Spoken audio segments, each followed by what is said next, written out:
I think I may have mentioned to the congregation once before about a time I was sitting on an airplane, waiting for the airplane to take off, and I was reading Mother Teresa's biography. And a lady came and sat next to me and looked down at what I was reading and said, "Oh, I have always admired Mother Teresa. I think when I get to heaven, God's going to ask me why I wasn't more like her." And I had one of those moments where something came out of my mouth without even thinking about it. And I said, "I don't think God will ever ask you that. But I do think God might ask you, why weren't you more like you?" And she looked at me like she had no idea what I was saying. So I said, I have this feeling that God created each of us as unique and wonderful individuals. And God wants us to be fully who we are and not compare ourselves to anybody else. What do you think of that? And she just kind of scratched her head a little bit. And I thought, it really has to do with this whole idea of calling. We're first of all called to be who we are. And then to kind of figure out, well, based on who we are, the unique gifts and skills and personalities that we happen to have as individuals, then based on that, we figure out what we're supposed to do in the world. And we have the habit as human beings to constantly compare ourselves with others. I know that. I know I do that. And, at least in my experience, when I compare myself to a saint like Mother Teresa, I typically think, man, I'm not doing enough. Why am I wasting my life?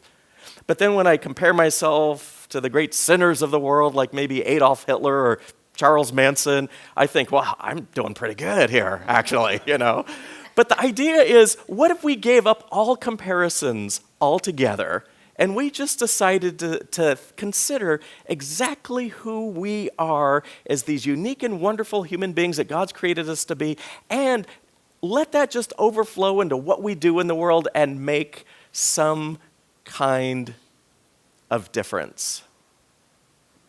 During the last 2 weeks while I've been on vacation, I read a book called Holy Man. Many of you have seen that being here in Hawaii. It's about the life of Father Damien.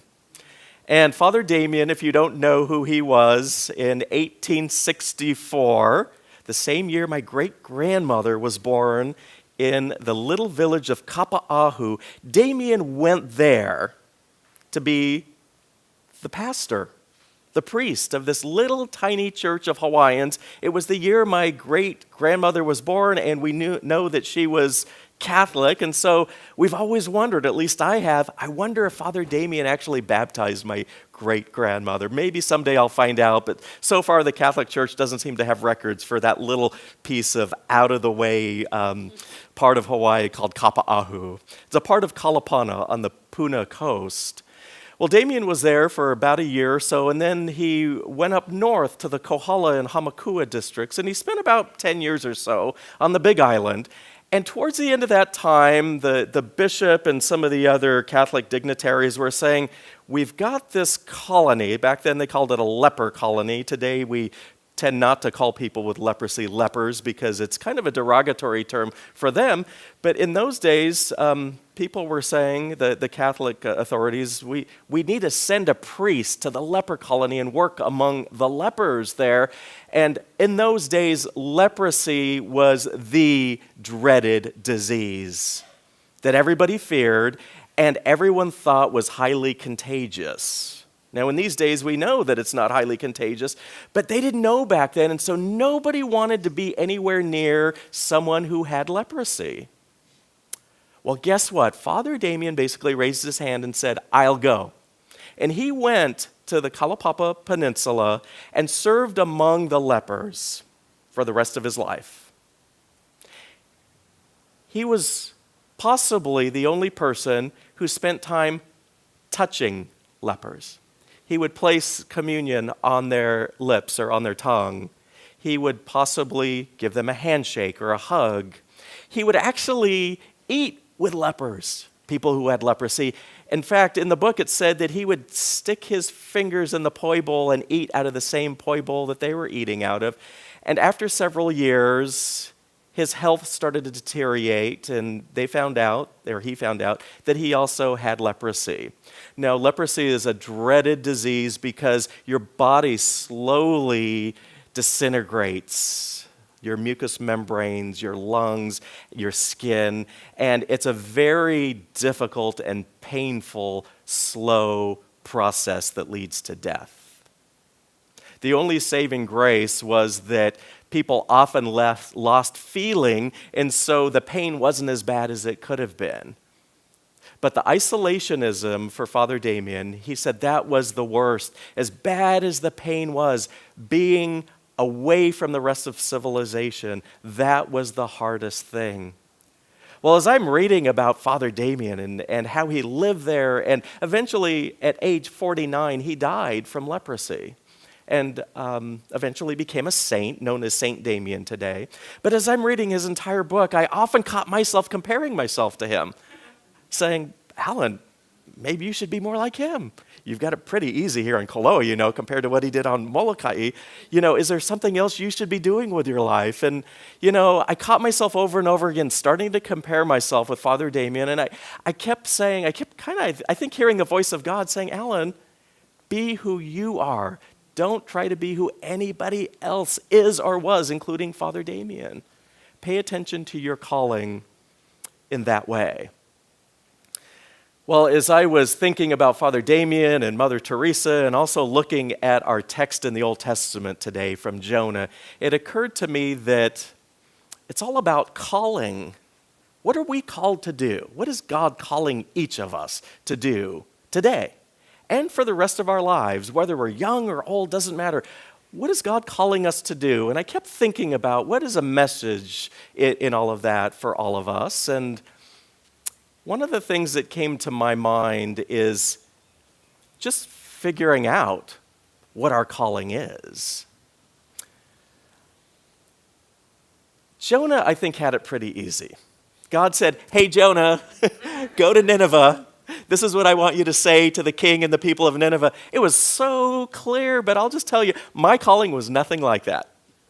And I have a feeling that most of us don't get that direct message from God.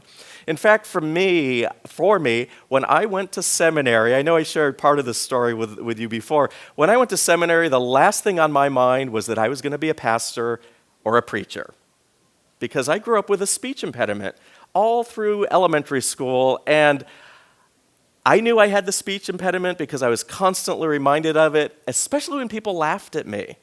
And they would make fun of how I talked. And I just had this feeling like, oh my gosh, this is so embarrassing. And all the way through at least 6th grade, I remember still today going to my speech therapist, practicing saying the sounds in the English language that I just had a hard time saying. And to this day, every once in a while, I run into somebody that says, oh, remember when you couldn't say Thunderbird, and they will even say Thunderbird, they'll just, and I'll just go, yeah, but look at me now. So anyway, the funny thing is, though, when I look back at that, I think, oh my gosh, I saw myself as this person. If I ever got up in front of a group of people, they would just laugh at me so hard the way I talked, they wouldn't even be able to hear my message. And even though by the time I got to high school, my speech impediment was gone, I just had this dreaded fear of getting up in front of people and saying anything. A single word made me just almost go into a panic. So when I was in seminary, you're probably wondering why I even went. I went to seminary because I loved studying theology and Bible and spirituality and ethics and Christian and church history. I loved all that, and I thought, this is wonderful as long as I don't have to get up in front of people and talk about it, at least a big group of people. I was fine one-on-one or in a very small group. But anyway, I got to the point where I realized I had to take one class where I had to get up in front of people, and I ended up taking homiletics, or Introduction to Homiletics. Now, homiletics is the study of preaching, or the art of preaching. And I looked at the syllabus really carefully, and that seemed to be, believe it or not, the one class that I had to take where I could check off my requirements, where I did the least public speaking. in front of a large group because you broke up into these little groups of about 8 people. And I thought, well, I can speak to 8 people. It's just kind of like this group right here, you know. So I thought, okay, I can do that. And I only had to do it twice. And I thought, okay, it's going to be painful. It's going to be hard, but I'll get over it. Well, one of the things I had to do is I had to stand in front of a camera, much like this one over here. It was a video camera. And then after the sermon was preached, I had to sit down and watch it with these 8 people in my small group, or the other 7, and we all had to comment on it. And it was just, you can't imagine the fear in my heart thinking about watching myself public speaking, my greatest fear in life, with a bunch of my colleagues. We watched it, and I remember thinking, that wasn't so bad. And my colleagues, the other seminary students says, oh, you're pretty good. And I thought, and the professor even said, that was really good, Alan. And I thought, well, yeah, we say that to each other, you know, no matter how bad it is. You don't want anyone to feel really bad. I thought they were just being nice. At the end of the class, I had to meet with a professor, and he said something like this, you have a real gift, and I hope you'll pursue it. And I just kind of went, huh?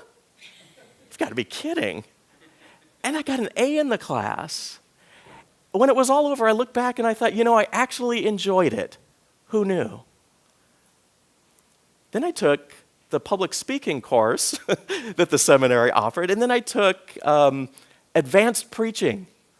I had no idea how much I was going to enjoy actually getting up in front of people and telling stories and connecting it to the Bible, and I just really, really enjoyed it.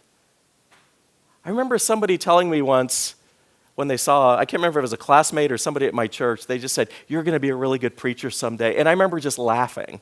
Just like, oh, no, that's not why I'm going to seminary. That's just never, ever, ever going to happen. That's just, I'm no. And so as I look back, I think, what an interesting journey that I went through to determine my calling. And I believe that that's how God calls most of us. It's not, hey, Virginia, this is what I want you to do. Hey, Jeannie, this is what I want you to do. It's like figuring it out and sometimes stumbling along the way and sometimes saying no, like Jonah did, and figuring it out as we're open to where God might be calling us to be and to do. So Jonah had to kind of figure that out the easy way. Most of us figure it out kind of the hard way. It's more of a struggle. Let's see. Jonah also, as we know, didn't say yes right away, did he? We know the story. Some of us believe it's literal. Some of us believe it's a story, a metaphor to make a point. But God basically told Jonah, I want you to go to Nineveh. And we know what Jonah did. He went in that direction, hopped on a ship in the Mediterranean, and went the exact opposite way to a place called Joppa. And then the big fish came and ate him and spat him out in the right direction. And I thought, well, maybe that would be helpful to figure out our calling, if you know, and knowing that, well, we better go that way if God, you know, sends a fish and says, no, you're going that way. But a lot of us, I think, have the tendency to say, oh, no, not me, or oh, I can't do that.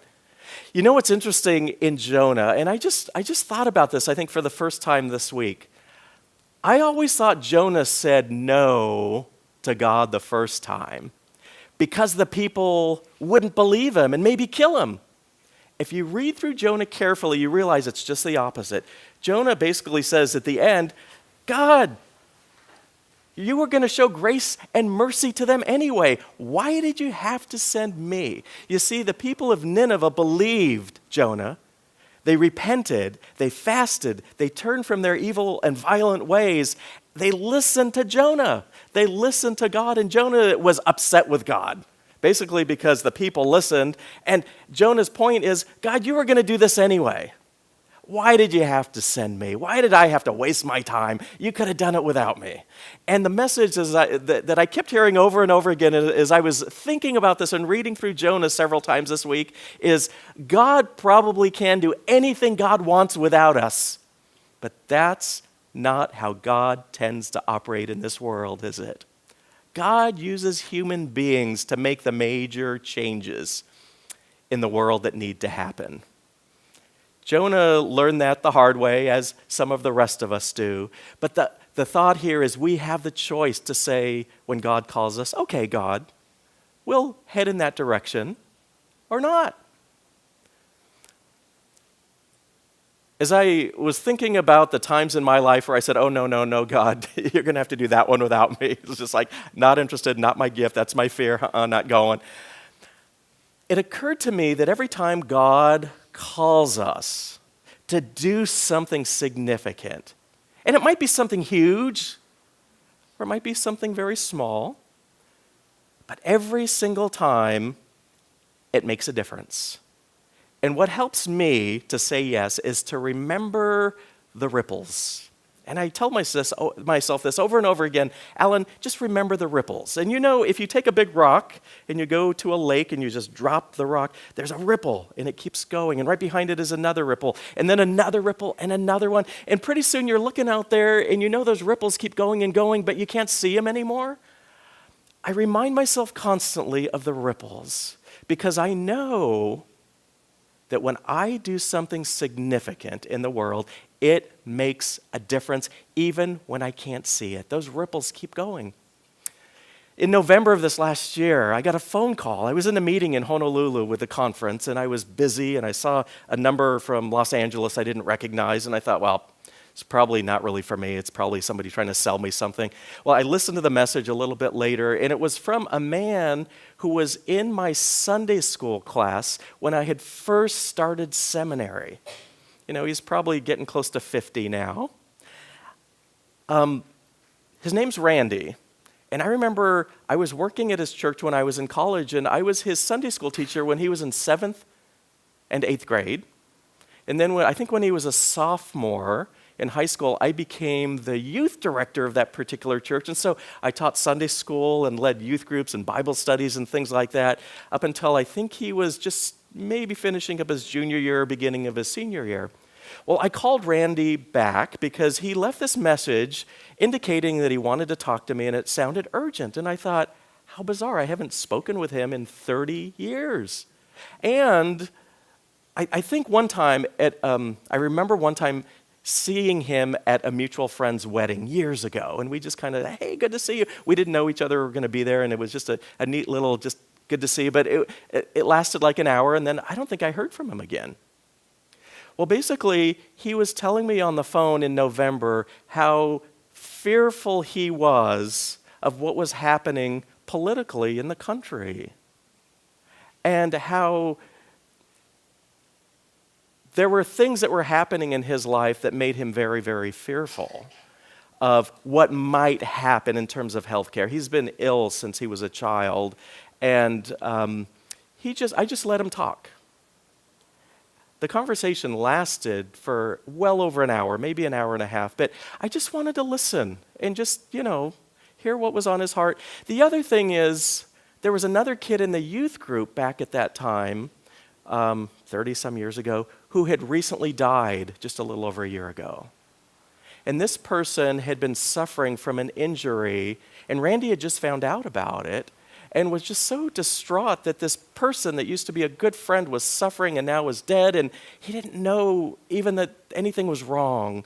Anyway, he just kind of needed to talk to somebody, and I thought, well, I'm happy to listen. I didn't have a lot of advice for him except hang in there, I love you, God's there whether you feel him or not. But one thing he said to me that just will probably stick with me for the rest of my life, he said, after you left the church, this was about 30 years earlier, he goes, it was then that I kind of just stopped going to church. And I haven't really gone back to church ever since, in 30 years.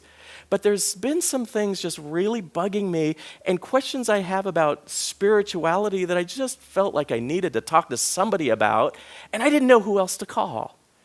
You're the person that I was closest to spiritually in that sense. And I remember when he shared that with me, I thought, that was 30 years ago. And as I was thinking about the ripples this week, it occurred to me that, you know what? Those ripples not only last a long time, they last a really, really, really long time. Decades.